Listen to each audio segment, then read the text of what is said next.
Hello everyone, Android competitive classes में आपका स्वागत है।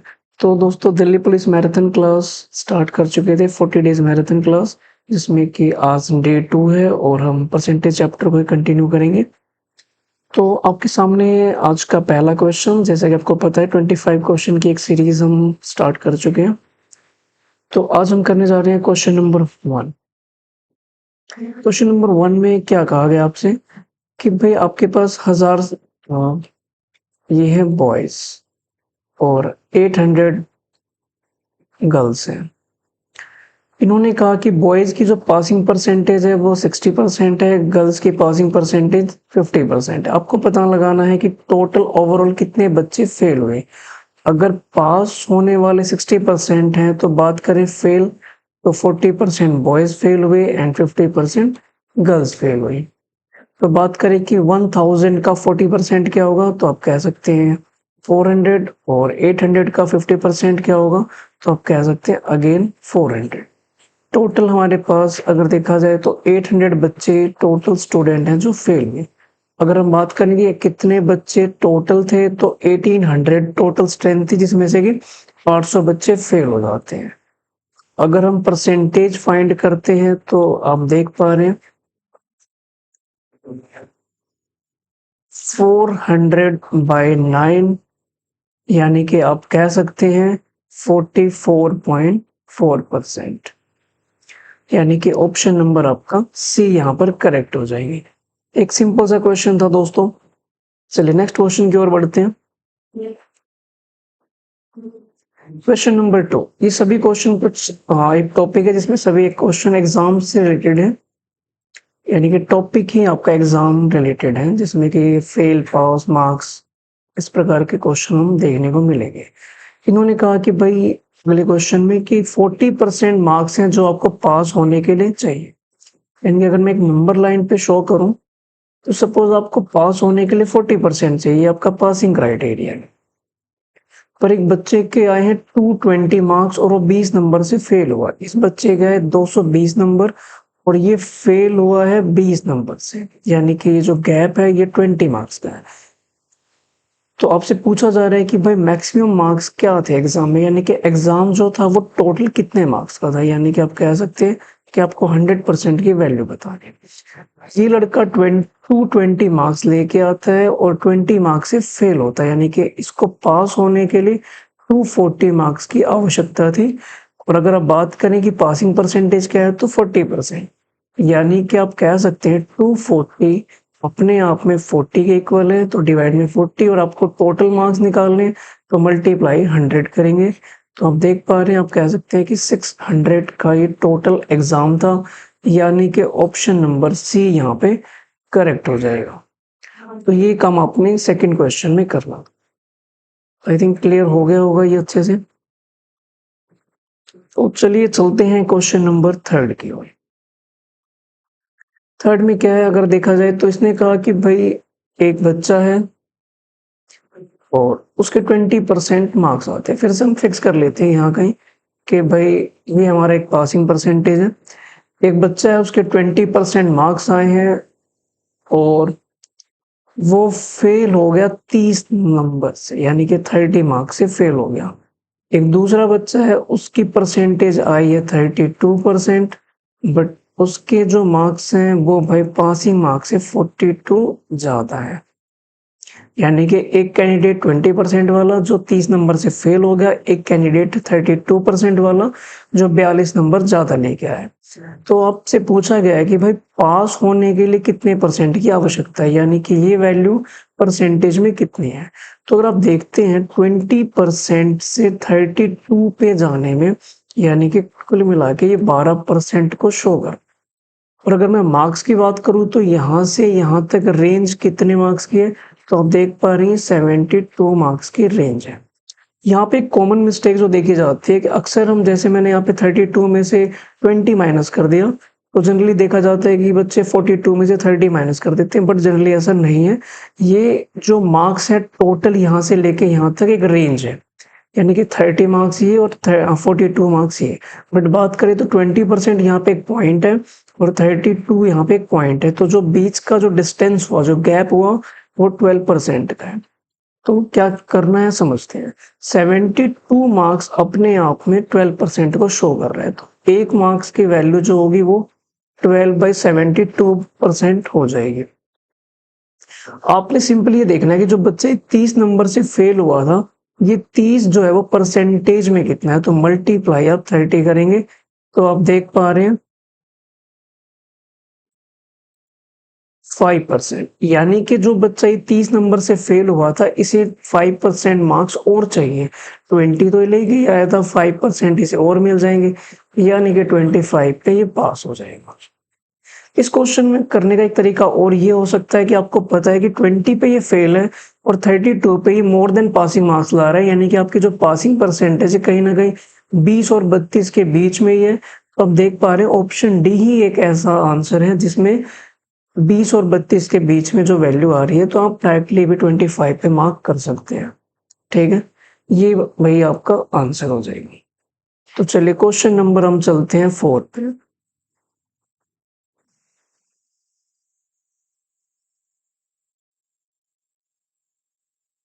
चलिए क्वेश्चन नंबर 4 देखते हैं।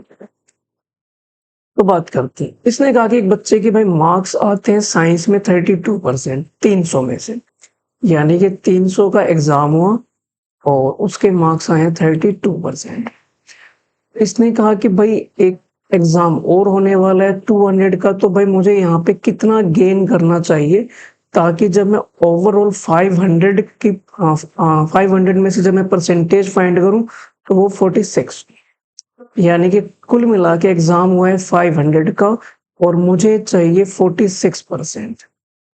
यानी कि अगर आप देखें तो भाई आप कह सकते हैं कि आपको 230 नंबर टोटल गेन करने थे। तो जब पहला एग्जाम हुआ तो उसमें आपका जो स्कोर रहा वो 96 रहा, यानी कि 230 में से 96 तो आपके आ चुके हैं। तो अगर आप माइनस करते हैं तो आप देख पा रहे हैं, आप कह सकते हैं 134 मार्क्स आपको और चाहिए और वो एग्जाम अभी 200 का होने वाला है, यानी कि 134 आउट ऑफ 200।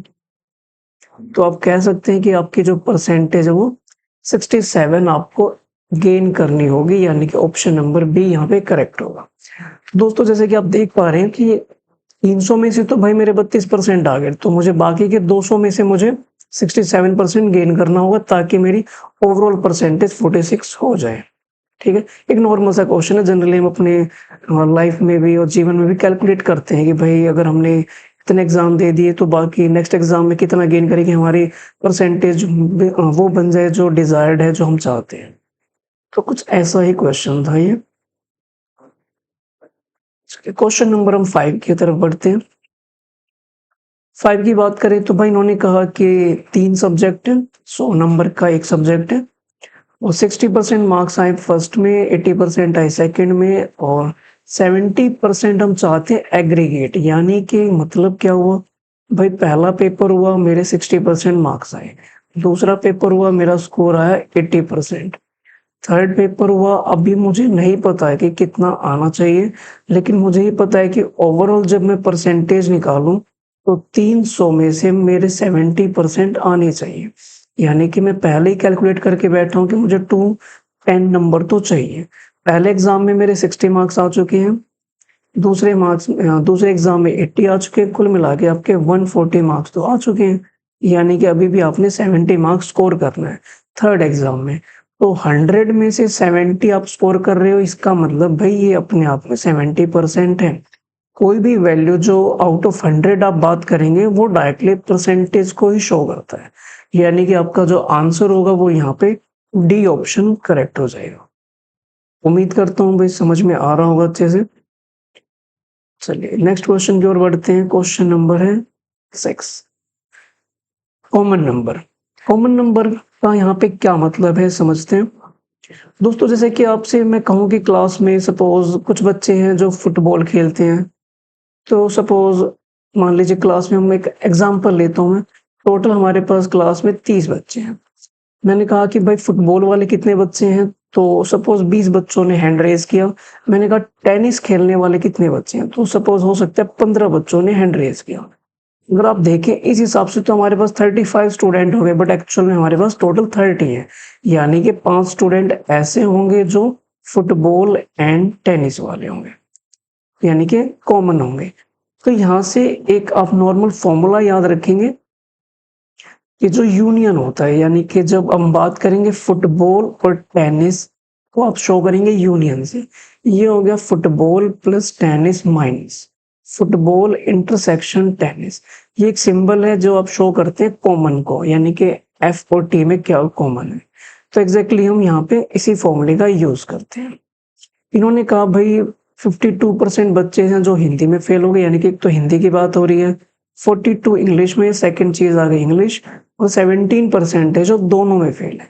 आप बताना, आपको बताना है कितने बच्चे ऐसे हैं जो पास हुए हैं, यानी कि आपको फेल का डाटा दिया हुआ है, हिंदी एंड इंग्लिश का यूनियन। तो फॉर्मूला बनता है Hindi plus English minus Hindi intersection English. Union की बात करें तो यहाँ पे भाई हमें अभी नहीं पता कितने बच्चे हैं टोटल। हिंदी की स्ट्रेंथ पता है 52 फेल हुए थे, इंग्लिश के फेल हुए थे 42, और दोनों हैं 17। अगर आप इसे माइनस करते हैं तो हम देख पा रहे हैं, यानी कि 77% हिंदी यूनियन इंग्लिश। बात ये आती है कि 77 जो है ये शो किसे कर रहा है, क्योंकि आपने जो इसमें डेटा यूज किया था वो सारा फेल का डेटा था, यानी कि यूनियन का मतलब है टोटल। तो 77 बच्चे भाई टोटल फेल हुए थे, तो आपको तो पासिंग बतानी है। पासिंग के लिए आप क्या करेंगे भाई, परसेंटेज है तो 100 में से माइनस कर देंगे 73, यानी कि आप कह सकते हैं कि 23% बच्चे ऐसे हैं जो पास हुए थे, यानी कि इसका ऑप्शन हो जाएगा सी इज द राइट आंसर। उम्मीद करता हूँ समझ में आ गया होगा, काफी एक अच्छा टॉपिक है ये एग्जाम पॉइंट से। चलिए क्वेश्चन नेक्स्ट की तरफ चलते हैं, कुछ सिमिलर क्वेश्चन ही है, आई होप ये कर भी पाएंगे आप, तो मेरे साथ साथ ट्राई भी करेंगे आप। 60% बच्चे जो है वो भाई आपके हिंदी में पास हो गए, और 45% संस्कृत में पास होते हैं, 25% ऐसे हैं जो दोनों में पास होते हैं। यानी कि आपको पास का डाटा दिया गया, आपको इसने पूछा है कि बताओ फिर फेल कितने हो गए। तो भाई एक है हिंदी और दूसरा है संस्कृत, तो मैंने हिंदी और संस्कृत की यूनियन बनाई और ये फॉर्मूला यहाँ पे लिख दिया।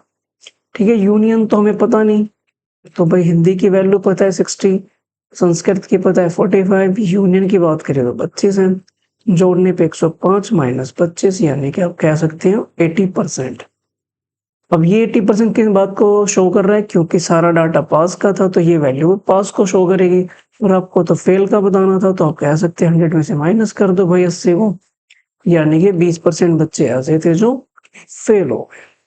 सरल सा ही सवाल था, बिल्कुल एग्जैक्टली लास्ट क्वेश्चन की तरह ही। चलिए बढ़ते हैं आगे। हाँ जी, क्वेश्चन ये है भाई नेक्स्ट क्वेश्चन, और काफी खूबसूरत क्वेश्चन है। इसने कहा कि 70% बच्चे ऐसे हैं जो हिंदी बोलते हैं, सॉरी इंग्लिश बोलते हैं, और हिंदी बोलने वाले हैं वो है 65%। 27% बच्चे ऐसे हैं जो बात ही नहीं करते, किसी भी भाषा में बात नहीं करते। ठीक है, अब यहाँ पे बात करें तो ये भाई हिंदी और इंग्लिश तो बोलने वाले हैं, बट ये 27% ऐसे बच्चे हैं जो ना तो हिंदी बोलते हैं, तो मैं नोट लगा रहा हूँ, और ना ही इंग्लिश बोलते हैं, हिंदी इंग्लिश वाले नहीं है, और ये 27% बच्चे हैं। तो आपसे अगर बात की जाए कि भाई बोलने वाले कितने हैं, मतलब जो कोई भी भाषा बोलते हैं चाहे वो हिंदी हो चाहे इंग्लिश हो, इसलिए हम इसे यूनियन से शो करेंगे। इसका मतलब 100 में से माइनस कर दूं तो आप देख पा रहे हैं 73% ऐसे हैं जो बातचीत करते हैं, किसी एक भी भाषा में बात करते हो बट करते हैं। 27% बच्चे तो बोलते ही नहीं, इसका मतलब 73% बच्चे बोलते हैं। तो आपका यहाँ से फॉर्मूला क्या बन जाता है, union E plus H minus E intersection H. Union की अगर हम बात करते हैं तो 73 equal to 70 plus 60 minus E intersection H. ये सारा डाटा आपने भाई कन्वर्ट कर लिया जो बच्चे बोलने वाले हैं। तो मैं इस नेगेटिव वाले को इधर लेके आता हूँ, और ये 130 और ये 73 को लेफ्ट में लेके आता हूँ। तो आप देख पा रहे हैं 73 को अगर मैं माइनस कर देता हूँ यहाँ पे, तो शायद कुछ ओके,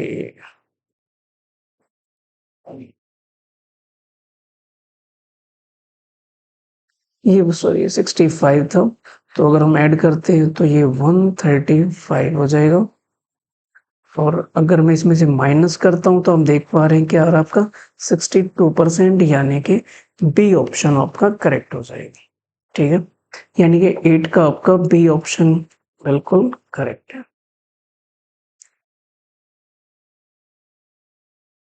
चलिए जी, क्वेश्चन नंबर 9 एक और काफी अच्छा क्वेश्चन है। बात करें तो 72% ऐसे हैं जो बायो पढ़ते हैं, 42% ऐसे हैं जो मैथमेटिक्स पढ़ते हैं, और at least one subject from each बायोलॉजियन स्टूडेंट, यानी कि हर बच्चा जो है वो मैथ्स और बायो पढ़ता ही पढ़ता है, यानी क्लास में कोई ऐसा बच्चा है ही नहीं जो पढ़ता ना। यानी कि यहाँ से दोस्तों एक अंडरस्टूड बात आएगी कि जो मैथ और बायो की बात करें तो 100 के 100 बच्चे जो हैं वो कोई ना कोई सब्जेक्ट पढ़ते हैं, यानी कोई बच्चा ऐसा नहीं है जो पढ़ता ना हो। यानी कि यूनियन आप यहाँ पे कंफर्म होके कह सकते हैं कि टोटल 100 बच्चे हैं, क्योंकि परसेंटेज की बात हो रही तो आप 100 ही मानेंगे। बायो की बात करूं तो 72% है, मैथ्स की बात करूं तो 44% है। तो आपको पता लगाना है कि क्लास में टोटल कितने बच्चे हैं। अगर 40 बच्चे ऐसे हैं जो दोनों ही सब्जेक्ट पढ़ते हैं तो क्लास में बच्चे कितने हैं। तो कोई नहीं, हम यूनियन पता लगाते हैं, परसेंटेज में यूनियन कितना है। तो अगेन फॉर्मूला यूनियन का आपको पता ही है, M union B equal to B plus M minus B intersection M. Union है 100, ये है 42 प्लस 72 प्लस 44 माइनस इंटरसेक्शन। और अगर हम इसे सिंप्लीफाई करते हैं तो आप देख पा रहे हैं 16% बच्चे ऐसे हैं जो मैथ और बायो पढ़ते हैं। और ये अगर मैं बात करूं कि नंबर में कितने हैं तो ये 40 के इक्वल है, यानी कि 16% अपने आप में 40 के बराबर है। आपको 100 की वैल्यू बतानी है, और अगर आप इसे सिंप्लीफाई करते हैं तो भाई आप देख पा रहे हैं कैंसिल किया जस्ट नॉर्मली, आप अपने अपने तरीके से कैंसिल आउट कर सकते हैं जैसा आपको सुटेबल लगता है। यानी कि आप कह सकते हैं 250 स्टूडेंट यहाँ पे टोटल थे। आई होप अच्छे से क्लियर हो गया होगा। इसमें आपको परसेंटेज ना बता के आपको नंबर ऑफ स्टूडेंट बताने थे, तो हमने क्या किया, पहले परसेंटेज फाइंड आउट की और देन उसे कंपेयर किया नंबर ऑफ स्टूडेंट से, और फिर हमने 100 की वैल्यू फाइंड की। 100 का मतलब टोटल नंबर ऑफ स्टूडेंट। चलिए, तो कुछ सिमिलर क्वेश्चन है एग्जैक्टली, और दोस्तों ये मैं आपको होमवर्क दे रहा हूँ और आप मुझे इसका आंसर कमेंट सेक्शन में बताएंगे कि भाई इसका आंसर क्या होना चाहिए। ठीक है, सिमिलर क्वेश्चन एग्जैक्टली। आपको फेल की वैल्यू इन्होंने बता रखी है, पहले आप फेल की परसेंटेज निकालेंगे, देन उसके बाद आप फेल वाली परसेंटेज से कंपेयर करेंगे नंबर ऑफ स्टूडेंट। चलते हैं नेक्स्ट की ओर, वोट। कुछ क्वेश्चन वोट से रिलेटेड भी होते हैं, यानी कि कुछ ये आपके सामने है स्क्रीन पे। तो बात करते हैं क्वेश्चन नंबर 11 की। क्वेश्चन नंबर 11 में क्या है कि एक इलेक्शन है, दो कैंडिडेट थे भाई, एक को 60% वोट मिली, तो भाई ऑब्वियस सी बात है दूसरे को 40% मिली, क्योंकि दो ही कैंडिडेट है और कोई भी वोट यहाँ पे इनवैलिड नहीं है, कहीं मेंशन नहीं है। और इन्होंने कहा कि भाई जो जीतने वाला बंदा है वो 14,000 वोट से जीत गया, इनके बीच में जो गैप है वो 20% है, और इन्होंने कहा कि वो 14,000 वोट्स के बराबर है। पूछ रहा है कि भाई जीतने वाले बंदे को कितनी वोट्स मिली है, यानी कि आपको 60% की वैल्यू बतानी है। अब 20 की वैल्यू ये है तो 60 की वैल्यू आपको बतानी है। तो ये इसका 3 टाइम्स है तो आप पे इसका 3 टाइम्स कर दो, यानी कि जीतने वाले को 42,000 वोट्स मिली हैं, यानी कि ऑप्शन नंबर सी यहाँ पे करेक्ट हो जाएगा। तो दोस्तों यहाँ पे अगर आपसे ये पूछा जाए कि भाई वोटर्स थे कितने टोटल, तो आप 100 की वैल्यू फाइंड करते, बट यहाँ हमसे विनिंग वाले वोट पूछे थे तो भाई 60 की वैल्यू आपको पता लगानी थी। आई होप क्लियर हो गया होगा अच्छे से। Question number 12 similar question exactly, आप मेरे साथ साथ ट्राई कर सकते हैं और आंसर भी बता सकते हैं। इसने कहा कि भाई जीतने वाले बंदे को मिली है वोट 57%, हारने वाले को ऑब्वियस सी बात है भाई, अगर आप इसे 100 में से माइनस कर देते हैं तो आप देख पा रहे हैं कि 43% वोट सामने वाले को मिली हो। अगर मैं देखूं इनका गैप कितना है तो आप देख पा रहे हैं इनका गैप कितना आ रहा है 42%। और जीतने का जो भाई इनके बीच में गैप है वो 42,000 का गैप है, तो 14 की वैल्यू 42,000। आपसे पूछा जा रहा है टोटल वोट, एक की वैल्यू अगर आप निकालते हैं तो 42 बाई डिवाइड बाई 14। आपको 100 की वैल्यू निकालनी है तो मल्टीप्लाई बाई 100, यानी कि आप कह सकते हैं कि भाई आपका जो आंसर आएगा वो 3 लाख वोट यहाँ पे हो जाएंगे। उम्मीद करता हूँ समझ आ गया होगा।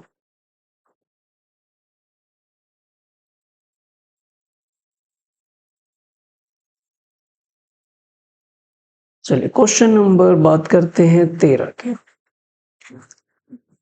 इसने कहा कि भाई कैंडिडेट को भाई 55% वोट मिले। ध्यान रखना यहाँ पे वैलिड वोट आ चुके हैं, यानी कुछ वोट ऐसे भी हैं जो इनवैलिड हुई होंगी, तो इन्होंने मेंशन किया 2% वोट इनवैलिड है।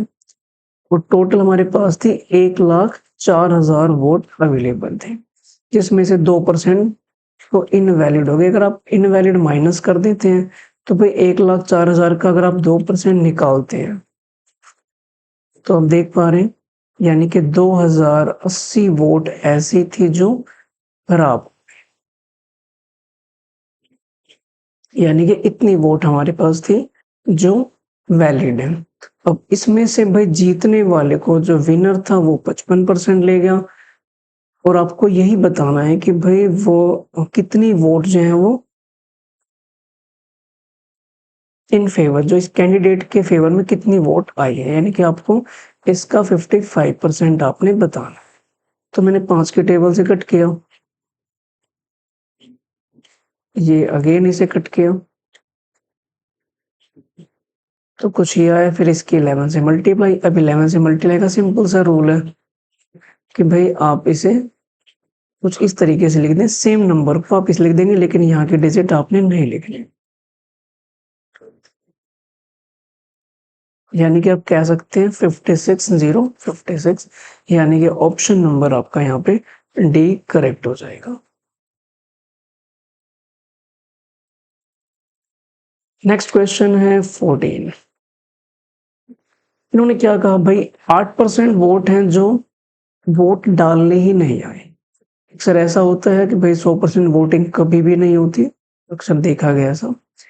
और हमारे यहाँ पे 2 कैंडिडेट अवेलेबल है इस सवाल में। विनर जीतने वाले को 48% वोट मिली है, वो भी 48 का मतलब टोटल वोट का यहाँ पे 48% है। तो इस चीज का आपने ध्यान रखना कि अगर 100% वोट थी उसमें से जो वोटिंग नहीं हुई है, नोट कास्टेड, 8%, तो हमारे पास जो वोटिंग हुई थी वो 92% हुई है, यानी कि जो कैटेगराइज होगा वो 92 में से कैटेगराइज होगा।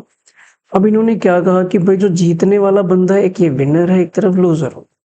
विनर वाले को कितनी वोट मिली है, तो सवाल ने कहा है कि भाई जीतने वाले को 48 मिली है, वो भी टोटल का, यानी कि इस 92 में से विनर के हिस्से में इतनी वोट गई है जो कि टोटल का 48% के बराबर है। तो 100 का 48 करेंगे 48, तो 92 में से 48 वोट इसे गई है, यानी कि आप कह सकते हैं बाकी यानी कि 44 वोट्स गई होंगी लूजर को, हारने वाले को। उम्मीद करता हूँ समझ आया होगा। इन्होंने कहा कि भाई हारने का जो इनके बीच में जो गैप है वो 1100 वोट है, इनके बीच में जो गैप है वो 4% है। 4% की वैल्यू जो है वो 1100 के बराबर है। तो टोटल वोट थे कितने, भाई सिंपल सा 4% बराबर है 1100, तो एक की वैल्यू हो जाएगी डिवाइड बाई 4, 100 की वैल्यू हो जाएगी, आप मल्टीप्लाई कर लेंगे, तो यानी कि 275 एंड डबल। आपका ऑप्शन नंबर यहाँ पे डी करेक्ट हो जाएगा। उम्मीद करता हूँ दोस्तों समझ आ रहा होगा काफी अच्छे से। पॉपुलेशन रिलेटेड क्वेश्चन है हमारे सामने, तो चलिए बात करते हैं भाई 15 में। Population of a town 2 years है, आज से 2 साल पहले पॉपुलेशन थी 62,500। माइग्रेशन की वजह से, यानी कि भाई लोग कहीं यहाँ से दूसरे सिटी में शिफ्ट हो रहे हैं, इसकी वजह से भाई पॉपुलेशन में गिरावट आ रही है हर साल 4%। अब बताना आपने कि भाई पॉपुलेशन आज कितनी है। भाई बात करें तो पहले की जो पॉपुलेशन थी वो 62,500 थी, 4% की गिरावट आई है। 4% को आप प्यार से लिख सकते हैं 1/25, यानी कि 25 पे 1 की गिरावट आई है। तो आप कह सकते हैं वैल्यू रहेगी 24/25। ये पहले साल। सेकेंड ईयर में क्या होगा, अगेन ये वैल्यू और कम हो गई होगी इसी रेशो में, तो ये 24/25। अगर हम कट करते हैं तो 25 के टेबल से कट किया तो ये भाई कुछ ऐसे हुआ, अगेन 25 से कट किया तो ये आ गया 24 × 24 स्क्वायर, यानी कि ये आ गया 576 और 00, यानी कि ऑप्शन नंबर आपका ए यहाँ पर करेक्ट हो जाएगा। समझ पा रहे हैं काफी अच्छे से। सिमिलर क्वेश्चन है भाई, नेक्स्ट में बात करते हैं इसकी। 16 क्वेश्चन, इसने कहा कि आज जो प्रेजेंट पॉपुलेशन है, मतलब अभी की बात करें तो वो 67,600 है। 4% वोट हर साल इंक्रीज हो जाती है। आपको पता लगाना है कि भाई 2 साल पहले कितनी पॉपुलेशन रही होगी, ठीक है। तो भाई इसने कहा कि आज की पॉपुलेशन ये है, आपको 2 साल पहले बताना है यहाँ पे कितनी पॉपुलेशन रही। ये जो भी पॉपुलेशन थी पहले इंक्रीज हुई, देन फिर इंक्रीज हुई, फाइनली ये हो गया।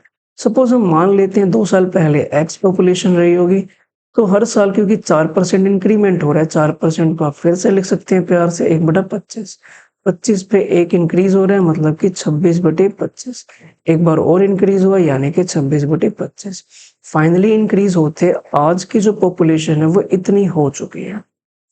अगर आप बात करें तो 26 × 26 ये होता है 676, यानी कैंसिल करने पे ये आ गया 100।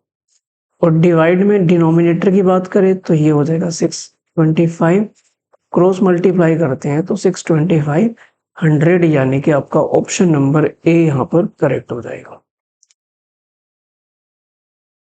तो दोस्तों क्या समझ पा रहे हैं आप इन सवालों को? चलिए क्वेश्चन नंबर 17 की हम बात करते हैं। एक भाई टाउन है, पॉपुलेशन है 8000। एक साल में भाई मेल की बात करें तो 10% इंक्रीज हुए, फीमेल की बात करें तो वो 8% इंक्रीज हुए, लेकिन हम ओवरऑल बात करें तो 9% है। इसके लिए एक बेहतरीन तरीका होता है एलिगेशन। एलिगेशन में आपने क्या करना है, एक मेल की कैटेगरी है, एक फीमेल। मेल इंक्रीज हुए हैं आपके 10% यहाँ पर, और फीमेल की बात करें तो 8%। ओवरऑल इंक्रीमेंट है 9%, वो आपने बीच में लिखना है। देन आपने इसका गैप लिखना है कुछ इस तरीके से, क्रॉस ये 1, और इसका गैप लिखना है इधर 1। ये जो रेशो आई है ये पॉपुलेशन की रेशो है, यानी कि मेल की रेशो, ये फीमेल की रेशो। स्टार्टिंग में यानी कि 8000 बंदे थे और वो 1:1 के रेशो में थे, तो आप कह सकते हैं कि 4000 मेल रहे होंगे और 4000 ही फीमेल थे। तो भाई आपको तो बताना है मेल कितने थे, यानी कि 4000 यहाँ पर मेल उपस्थित थे, यानी कि स्टार्टिंग की पॉपुलेशन 4000 रही होगी। चलिए आगे बढ़ते हैं। क्वेश्चन नंबर है आपके सामने 18। राम ने खर्चा किया भाई 40% अपनी सैलरी का फूड पे, 20% हाउस रेंट पे, 10% एंटरटेनमेंट पे और 10% कन्वेंस पे। फिर भी लास्ट में उसकी जेब में 1500 रुपए हैं, तो वो बताना उसकी सैलरी क्या रही होगी। ठीक है, क्योंकि बात करते हैं उसने 100 रुपए कमाए हैं, उसमें से उसने खर्च किया कितना, फूड पे 40 रुपए। फिर उसने खर्च किया रेंट पे, रेंट पे खर्च किया उसने 20%। एंटरटेनमेंट पे उसने खर्च किया है 10%, और बात करें तो कन्वेंस पे खर्च किया उसने 10%। तो अगर हम वैल्यूज को माइनस कर देते हैं तो हम देख पा रहे हैं, तो भाई 4 2 6 7 1 8, यानी कि 80% तो पैसा उसने खर्च कर दिया, यानी कि 20% अभी भी बचता है, और ये सेविंग 1500 के इक्वल है। तो आपको बताना है 100 की वैल्यू क्या होगी। तो भाई 20 आराम से आप देख पा रहे हैं कि भाई इसका 5 टाइम्स है, तो 1500 का भी 5 टाइम्स आप कर देंगे, यानी कि 7500 उसकी मंथली अर्निंग रही होगी, यानी कि ऑप्शन नंबर बी यहाँ पर करेक्ट है। एक बिल्कुल सरल सा क्वेश्चन था, कोई ज्यादा मुश्किल बात नहीं है इसमें। क्वेश्चन नंबर 19 देखेंगे। तो भाई एक आदमी है 20% उसने दिया अपने बड़े बच्चे को, 30% ऑफ द रिमेनिंग। भाई यहाँ पे आप थोड़े सतर्क हो जाएंगे, कह रहे कि रिमेनिंग यानी कि जब उसने अपने बड़े बच्चे को दिया उसके बाद जो पैसा बचा उसका 30% दिया उसने अपने छोटे वाले बेटे को, और जो रह गया 10% ऑफ द बैलेंस उसके बाद भी जो पैसा बचा वो उसने डोनेट कर दिया। अभी भी उसकी जेब में इतना पैसा बचा हुआ है। दोस्तों जब ये रिमेनिंग की बात आएगी तो आप कैसे कर सकते हैं, तो इसके करने के तरीके क्या हो सकते हैं समझना। सपोज हम मान लेते हैं उसकी अर्निंग एक्स रुपीज रही होगी, जब उसने 20% डोनेट आपने बड़े बड़े बच्चे को दिया तो भाई उसकी जेब में बचे हैं 80%, यानी कि जितना भी पैसा था उसका 80% बचता है। अब ये पैसा उसके पास बचा हुआ है, अगेन उसने क्या किया 30% दिया उसने अपने छोटे वाले बच्चे को, यानी कि जो पैसा बचा था उसका 70% भी और रहता है, 30% दे चुका है।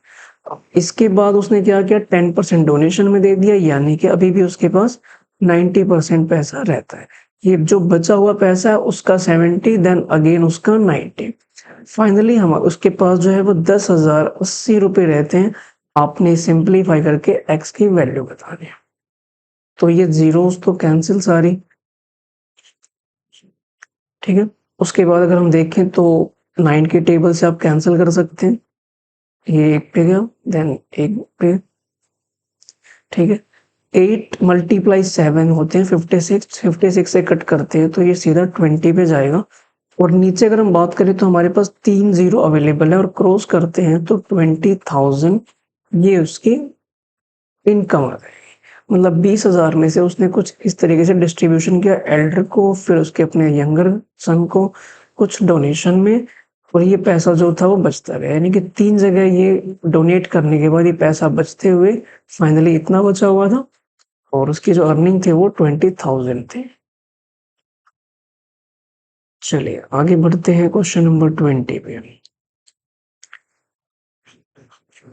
20 की बात करते हैं। इसने कहा कि भाई 20 में 20% एक किसी आर्टिकल को खरीदने पे खर्च किया, 5% वो भी रिमेनिंग का वो ट्रांसपोर्ट पे खर्च किया, और उसमें से 120 रुपए का गिफ्ट दिया। ये रुपीज में है, ध्यान रखना।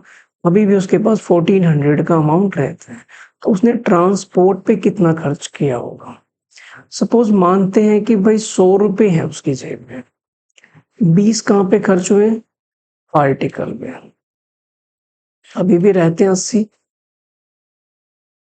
रुपए रह गए। अब उसने बाकी ट्रांसपोर्ट पे खर्च किया 5%, तो 80 का 5% आपने निकालना है, यानी कि 4 रुपए उसने ट्रांसपोर्ट पे खर्च किया होगा, यानी कि अभी भी रह गए 76% उसकी जेब में। अभी 76% में से उसने 120 रुपए का डोनेशन दिया, सॉरी गिफ्ट दिया है, और ध्यान रखना भाई ये परसेंटेज को शो कर रहा है, ये एक्चुअल रुपीज को, तो आप कुछ इस तरीके से शो करेंगे। फाइनली उसके जेब में 1400 रुपए बचते हैं। तो सिंपली सॉल्व करते हैं, ये रुपीज है ये भी रुपीज है, ये आपस में दोनों प्लस हो सकते हैं, दूसरी तरफ हम लेके गए तो ये 1520 आ गया। 76 की वैल्यू ये है, तो भाई एक की वैल्यू क्या रही होगी 1520 बटे में 76। उसने पूछा ट्रांसपोर्ट का खर्चा बताओ, भाई ट्रांसपोर्ट पे आप देख पा रहे हो उसने 4 खर्च किए थे, तो आपको 4 की वैल्यू बतानी है। तो 4 की वैल्यू अगर हम बात करें तो ये कट, इससे ये कट, यानी कि 80 रुपीज उसने ट्रांसपोर्ट पे खर्च किए होंगे। आई होप समझ आ गया होगा। तो दोस्तों ये क्वेश्चन है, याद रखना अगर रिमेनिंग लिखा है तो आपका थोड़ा सा करने का तरीका बदल जाएगा, और अगर इसमें रिमेनिंग मेंशन नहीं है तो आप सिंपली 100 में से माइनस करते चले जाएंगे, जो भी डिस्ट्रीब्यूशन होगा 100 में से माइनस करते जाएंगे। क्वेश्चन नंबर है 21, डेप्रिसिएशन। सिमिलर क्वेश्चन ये रिमेनिंग की तरह से।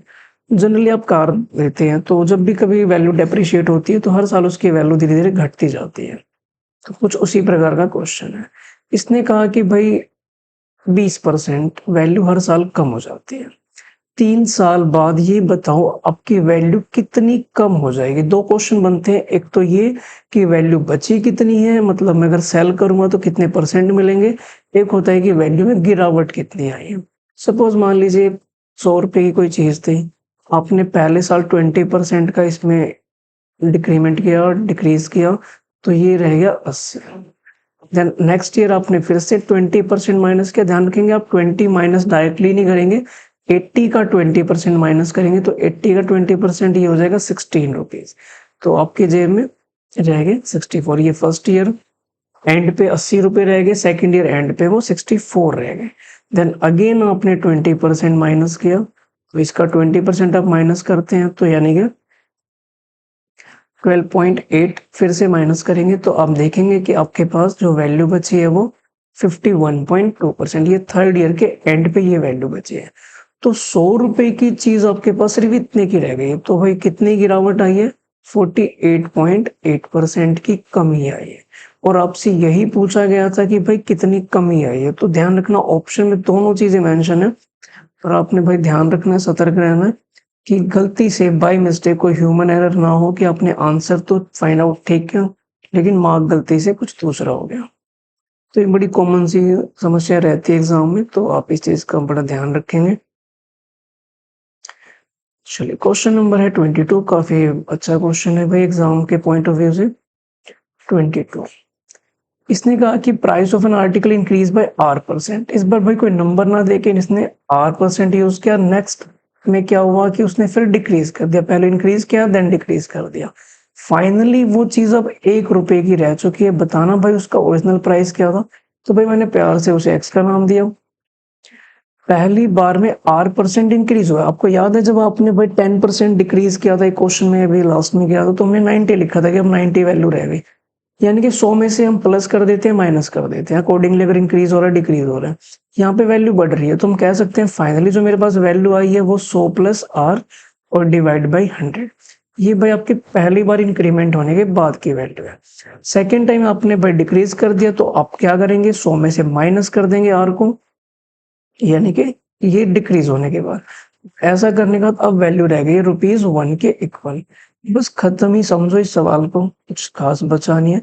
ऊपर a plus B, a minus B, यानी कि a का स्क्वायर माइनस b का स्क्वायर, और डिवाइड में 10,000 आएगा, उसको मैं भाई दूसरी तरफ भेज देता हूँ, तो डिवाइड में चला जाएगा।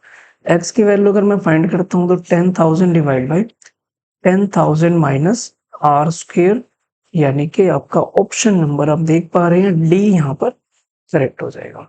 डी ऑप्शन करेक्ट है। आई होप अच्छे से समझ आ गया होगा। चलिए, काफी कॉमन सा, काफी पुराना क्वेश्चन है, बट काफी एग्जाम में भाई इंपॉर्टेंस है इसकी अपनी। सिंपल सी बात है भाई, एक एग्जांपल ले लेते हैं। इसने कहा कि फ्रेश फ्रूट लेके आते हैं, उसके अंदर कुछ पानी है, और ड्राई फ्रूट के अंदर 20% पानी है। तो आप सिंपली बात जानते हैं, किशमिश लेके आए हैं, अब स्टार्टिंग में अंगूर है, तो भाई उसके अंदर लिक्विड फॉर्म ज्यादा है, और जैसे आप ड्राई फ्रूट बनाते हैं तो सिर्फ खाने वाला हिस्सा रह जाता है, और भाई उसके अंदर जो मॉइस्चर है, वाटर कंटेंट है, वो कम हो जाता है। यानी कि जो उसके वेट में कमी आती है वो एक्चुअल में मॉइस्चर की वजह से ही जो कमी आती है, वही रीजन है उसका। तो हम बात करते हैं, इसने क्या कहा कि जो भी वेट होगा, ठीक है, आपने एक बात ध्यान रखनी है कि जो भी खाने वाला हिस्सा होता है, वो चाहे फ्रेश फ्रूट हो या फिर ड्राई फ्रूट हो, वो सेम रहेगा। सिर्फ डिफरेंस आता है, वो आता है इनके वाटर कंटेंट में। सपोज एक तरफ आप फ्रेश फ्रूट लेके आते हैं, फिर ड्राई फ्रूट बन जाता है ये, इसके अंदर वाटर की परसेंटेज भाई अलग है, इसके अंदर अलग है। परसेंटेज तो वेरी करेगा, लेकिन अगर हम बात करें कि ऐसी कौन सी चीजें दोनों में इक्वल है, तो जो पल्प वाला पार्ट होगा, उसका जो भी जितने भी किलो होगा यहाँ पर या फिर यहाँ पर, दोनों इक्वल ही होंगे पल्प वाला हिस्सा। इसने कहा कि मैं 100 किलो फ्रेश फ्रूट लेके आया, तो बताओ कितने किलो ड्राई फ्रूट मिल सकते हैं? 100 किलो के अंदर भाई इसने क्या कहा, 80% तो वाटर है, यानी कि सिंपल सी बात है, पल्प वाला हिस्सा कितना हो जाएगा? 32%। ड्राई फ्रूट की बात करूं तो इसके अंदर वाटर कंटेंट है 20%, तो पल्प वाला हिस्सा हो जाएगा 80%। एंड पहले वाले में 100 किलो में पल्प कितना है? तो 32%। तो मैंने लिखा इस तरीके से। सेकंड वाला मुझे नहीं पता, तो भाई मैंने इसका वेट x मान लिया, लेकिन इसके अंदर पल्प वाली वैल्यू वो है 80%।